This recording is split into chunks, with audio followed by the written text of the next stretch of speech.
what's up? It's Eric with Advanced Level Automotive. Welcome back to the channel. Today we're doing something a little bit different, something we don't do very often, and that's going to be a mobile repair. This isn't going to be any kind of diagnostic or case study video. I'm simply going to replace an AC compressor on a Chevy pickup truck. I figured I'd just bring you guys along, and I'm trying to make a video, like no pressure behind it, just something kind of casual, maybe something like a vlog style. So don't take this video too serious. It's just me having fun. So anyways, I'm on the way to the parts store to pick up the AC compressor. Then from there, I'm gonna head out to the truck. And this truck's actually at a small airport, so it's gonna be pretty interesting when we get there. So yeah.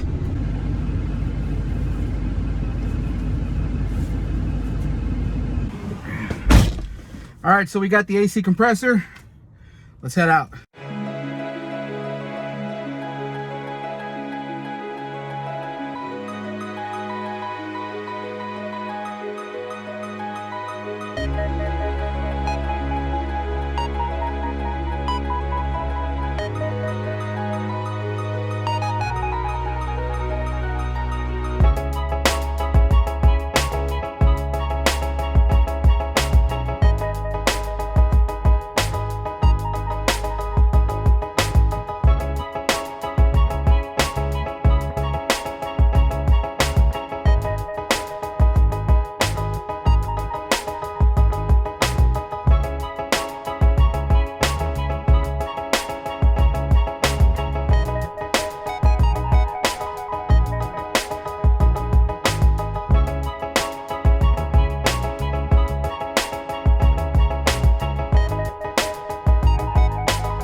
All right, guys, so we made it here. We're here at the airport hangar. Let me show you guys the truck. By the way, if you guys are in the Houston area and you're looking for some detail work done on whatever you have, whether it's a motorcycle, a vehicle, or an airplane, that's what these guys do. Check out their website or give that number a call. You can talk to Freddie and he'll hook you up. All right, so over here we have the truck. It's a 2007 Chevy Silverado 1500 with a 5.3. Now, some of you guys might recognize this truck. You guys are real OGs. You know that back in October, I believe, I rebuilt the engine on this truck. If you haven't watched that video, make sure you go back and do that. Anyways, if you guys didn't believe that we could rebuild an engine, this thing's still running great. So anyways, we're here to check out the AC compressor. And the thing about the AC compressor is the reason we're replacing it is not because of any type of internal damage. In fact, the problem is that the clutch is intermittently kicking on and off. Sometimes the AC will blow fine, and then just out of nowhere, AC will stop working. We go down there with the screwdriver, tap it a few times, and the clutch re-engages. So looks like the compressor clutch is going out. So instead of just replacing the clutch, we're gonna go ahead and replace the entire compressor. A couple different reasons. Number one is that the clutch is getting really difficult to find. I couldn't find anybody that had one in stock. Number two is that the ones that I could find, the clutch kits were about 150 bucks, and I picked up this Denso original equipment compressor for about 200 bucks. So this is pretty much a no-brainer. Let's go ahead and get started. Okay, so first things first, we're gonna go ahead and remove the serpentine belt, which is this big belt here, so that we can gain access to the compressor belt, which is back there. There's a separate tensioner for that. To get this belt off, there's a 15mm bolt here on this tensioner arm. I'm gonna go ahead and take my 15mm, stick it on there. Come on. There we go. And turn the tensioner. Now we can remove the belt, like so. Move this out of the way. Let's get the belt off. Looks like the tensioner kind of jammed the belt between this resonator piece for this intake tube. So let me go ahead and remove this intake tube. Okay, so now we can go ahead and just remove the serpentine belt, move it out of the way, and that gives us access to the compressor belt right down here. And like I said, there's a tensioner. And as you can see, it uses a 3/8. So I've got my 3/8 drive wrench here. I'm gonna go ahead and stick it in and loosen the tensioner. Like that. Now we're just gonna turn it, and that loosens up the belt. Now we can go ahead and remove the belt. Like that. And now we have the compressor belt off. Next up, we're gonna go ahead and jack up the passenger side and remove this wheel.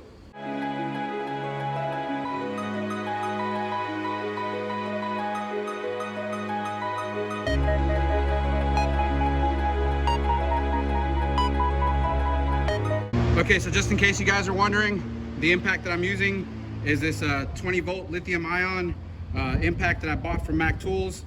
Now it's labeled Mac Tools, but this is actually made by DeWalt. I'll tell you right now, I've owned this thing for 2 years and it's never given me any problems. It's actually really powerful. I think it's got about 1100 foot-pound torque. I definitely recommend this product if you guys are looking for one. I'll try to leave a link in the description. So next up, we're gonna go ahead and remove this fender liner.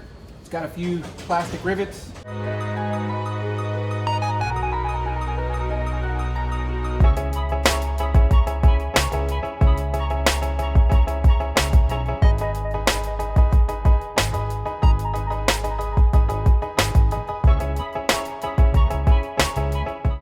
All right, so now that we have the fender liner removed, we can see the AC compressor. If you look right over here, and there's 4 bolts that hold it on. We have 2 at the top, and then 2 more at the bottom, and we have these 2 lines connected. So we're gonna start by removing these 2 lines, and we'll go ahead and unplug this sensor, just so that we're not tugging on the wire here. Okay, so to remove these 2 lines, we're gonna use a 13mm socket, and I'm going to use my 3/8 impact. This is the 3/8 version of the 1/2-inch drive impact. Again, it says Mac Tools, but it's actually made by DeWalt. I'll try to find a link that I can put into the description if you guys are looking for one, but this one works great. I'm gonna go ahead and remove it. Oh, I forgot to mention, the system's already been discharged and recovered, so we should be able to open this up without any problem. I hear a little bit of hissing. It's probably from the vacuum suction. And there's some oil there. So there's our high side line. Now let's go ahead and remove the low side.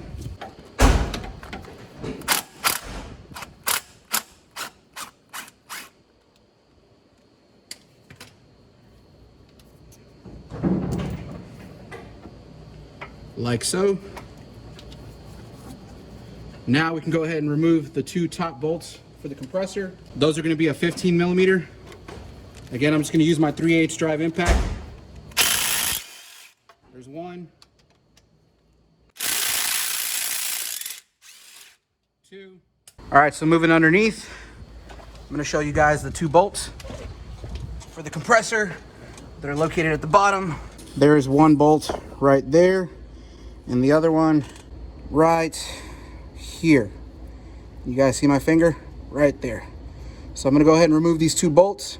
All right, so I'm gonna be using this long 15mm ratcheting wrench. It's got a flex head on there. These are great for getting into tight spaces. All right, so we're gonna stick it on there like this and try to break this thing loose. The nice thing about these long wrenches is they give you a lot of leverage, and I'm actually tightening it instead of loosening it. I'm sorry guys, I'm going the wrong way. That way, okay. There we go. Again, like I said, nice and long to give you a lot of leverage. Now we can probably just remove it with our hands. Okay, so I loosened both bolts, and this one here, you can take it out, but the other one, looks like the other one you're gonna have to leave it in there during removal and during installation, because even though this bolt is loose, it hits the frame, so this is gonna have to stay in there while we take this thing out. All right, so moving back to the top, I'm gonna go ahead and pull these 2 bolts out. This is why I left these in here, so this compressor didn't fall on my face. So go ahead and pull them both out. And now we should be able to remove this compressor. Okay, one thing I forgot to mention, guys, is don't forget to disconnect the connector at the compressor clutch. You will not be able to remove it without taking this off. So now that I have that connected, let me go back underneath and pull it out.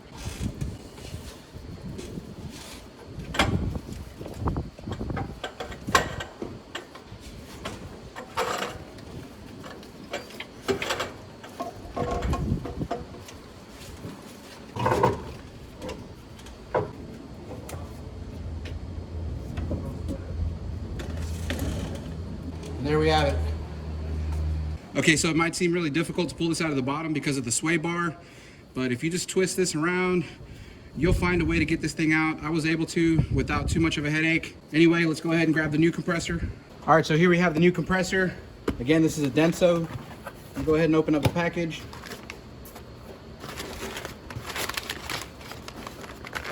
And this is a brand new unit. It's not a remanufactured one.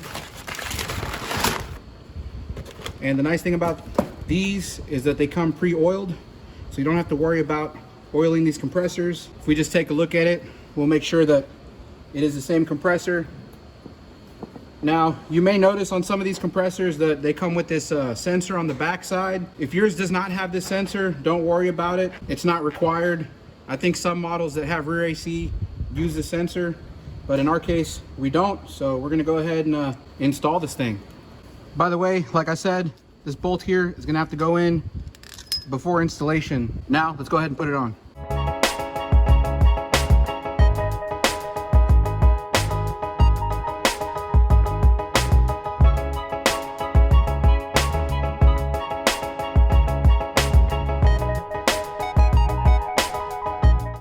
All right, so before we bolt down these lines, we're gonna need to replace the gaskets. I have a little gasket kit here. So I'm going to remove these with the little pocket screwdriver, and then we're going to, match these up. Let me open this package up here. Looks like this one here is a match. So we're gonna go ahead and put this on here. I'm just gonna wipe it down first with a clean rag. Slide this thing on here.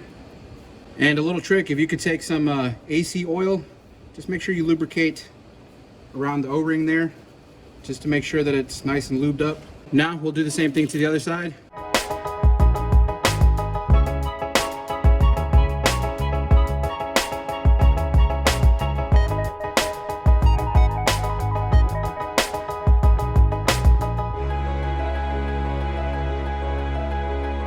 All right guys, so we have the compressor all bolted up, the lines are bolted up, but before we go and put everything back together, we're gonna go ahead and pull a vacuum on the system, make sure it doesn't leak. All right guys, as you can see, we have the manifold gauges connected right up here. Focus in on that right there. And as you can see, I have the high side and the low side fittings connected right here. And we're going to pull a vacuum using the small vacuum pump. Now, I know you guys are gonna say something about this thing, but I'll tell you right now, I think I paid like 20 bucks for this thing at Harbor Freight. Now, mind you, let me put this into perspective. I'm used to having an AC machine like I had at the shop, but whenever I closed the shop down, I had to sell the machine to cover some bills. So in the meantime, I went ahead and I picked up this unit and these manifold gauges over at Harbor Freight, and they actually work really well. The only problem with this vacuum pump is that you need a pretty big compressor because this thing is gonna pull a lot of air. Luckily over here, we have a pretty good size 60-gallon air compressor, so that's plenty to run this vacuum pump. So what I'm going to do is I'm going to pull a vacuum on the system. First, I'm gonna do 5 minutes, then I'm gonna close off the valves and I'm gonna let it sit for about 10 minutes, wait to see if we have a leak in the system, and if we don't, then we're gonna go ahead and pull another 10 minutes. So I'm gonna go ahead and take the air hose right here and connect it.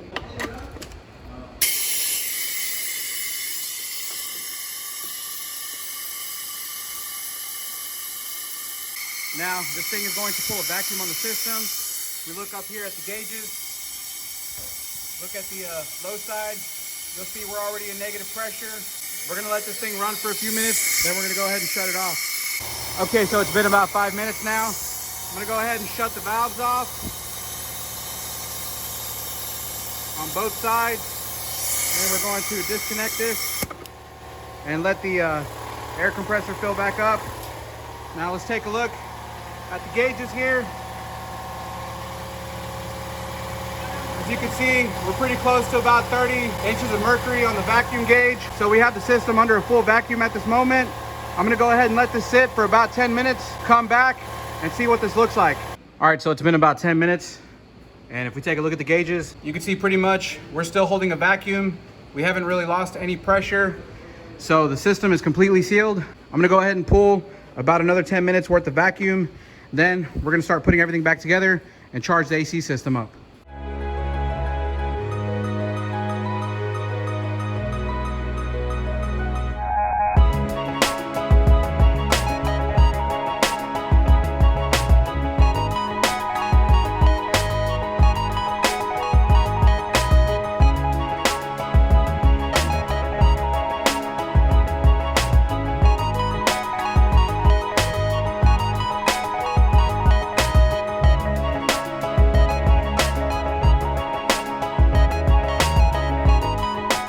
right, guys, so I got everything back together. Got the belts installed, got the air intake installed. Now we're ready to charge it up with refrigerant. The system is still under a full vacuum. I went ahead and I pulled a total of about 30 minutes worth of vacuum. Nothing wrong with that. The longer the better. Well, not too long. Half an hour is just right. So the system takes about 25 to 26 ounces. And I have these cans here, and these are 12-ounce cans. So this should take 2 full cans plus a little extra. So let's go ahead and get started. Okay, so I've got my clamp here. This is how we're going to pierce the can. It's got a little needle right here. I'm gonna go ahead and shake this up, stick this in here, and we're going to pierce the can like so. Lock this thing down. And before we go ahead and charge the system, we're gonna purge the air out of this yellow line. And I'm gonna do that by taking a little pocket screwdriver and pushing on this valve here. That should be enough to push the air out of this hose here. Now, I'm gonna go ahead and open up the low side. Again, this isn't a vacuum, so it should suck it right in. As soon as I open the valve, here we go.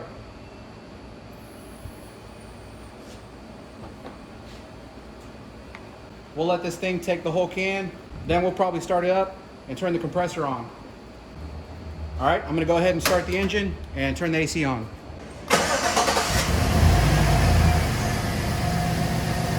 Okay guys, so the engine is running.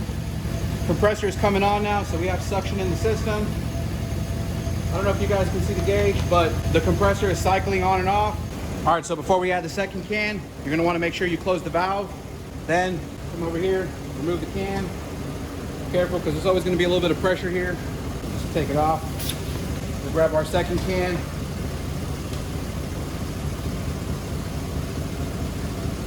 Go ahead and puncture it. Once again, we're gonna purge the air out of the line here. Quick dab there. Now we're gonna go ahead and open up the low side. Let it take the charge. All right guys, so we're done charging the system.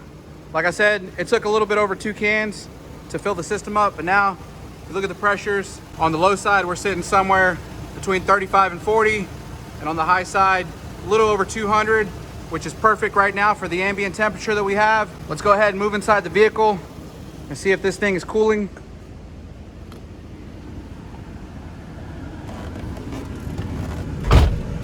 Oh yeah. Oh yeah. So I don't even need a thermometer to tell you guys that this is nice and cold. I mean, after doing these for a while, you know what cold AC is supposed to feel like. I'll tell you right now, ice is nice. This is nice and cold. Anyways, guys, my job here is done. It's time for me to get out of here.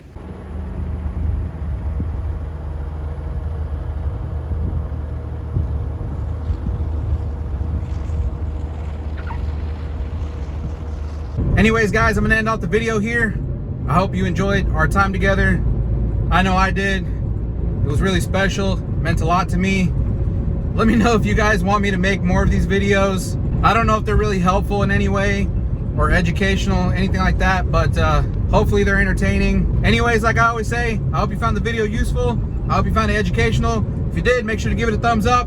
If you haven't done so already, make sure you subscribe to the channel, hit that notification bell, and I'll see you guys in the next one. Thanks.